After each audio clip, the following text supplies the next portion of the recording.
Katikim ng sermon mula kay Manila Mayor Erap Estrada ang ilang palaboy na nagre-reklamo kung bakit sila dinala sa Manila Boys Town Complex sa Marikina. At narito ang report ni Tina Pangariban Perez.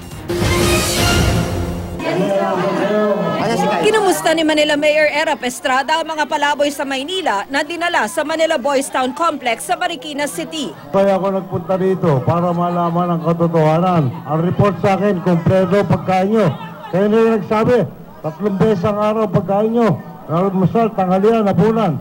May stay-in din daw na doktor at dentista sa Boys Town na mangangalaga sa mga dinala roon. Pero may isang kumontra. Sinungaling to eh.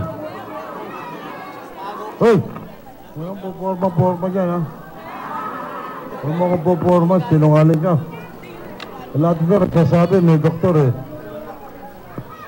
Yan dito, baka puro kalokohan ang ginagawa mo. Bakain ka na, sinungaling ka pa. May mga dinala sa Boys Town na nagsabing may bahay sila at nadamay lang. Napamumuhay sa amin. Sa Tondo po. May bahay ka pa naman? Opo. Sa Tondo. Bakit kasi pagkita na... Kasi nalasing lang po ako. Ang isa namang ito, hindi na napigilang umiyak. May tinutuluyan po kami po. Pinakakiusap po namin sa kanila. Pakawalan na po yung mga anak ko kasi nag-aaral po. Sayang naman po kung makakahinto po sila sa pag-aaral po nila. Yung pagkain po namin, nakakasira po ng tiyan eh. Anong trato pang gusto nila? Eh, nagre-reklamo, puro pansit daw. Oh, sila pa nagre-reklamo. O at least kumakain sila. Eh di sakali, yan ang kakain nila. Nagnanakaw. Mabuti po. May kanin, may ulam. Yung mga may bahay, pauwiin. Pero yung wala,